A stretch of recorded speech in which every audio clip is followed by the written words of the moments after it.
Hey everyone, welcome back to Wireless Solutions. In this video, I will show you how to backup and transfer Android contacts to Google Contacts.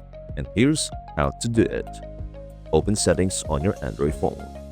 Scroll down and tap Accounts or Accounts and Backup. Turn on Auto Sync. Select Google. Sign in with your Gmail account. Enable Contact Sync when prompted. Then go to Google Contacts and sign in your account. As you can see, my contacts from my phone are already here since I already signed in and synced it. And that's it. Now you know how to backup and transfer Android contacts to Google Contacts.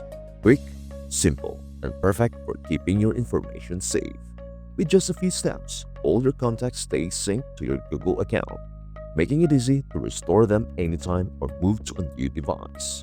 If you found this video helpful, please do like, share, and subscribe to Wireless Solutions for more smart tech tips. Got any questions? Please drop them in the comments below. Thank you so much for watching. We hope to see you in our next video. Bye for now.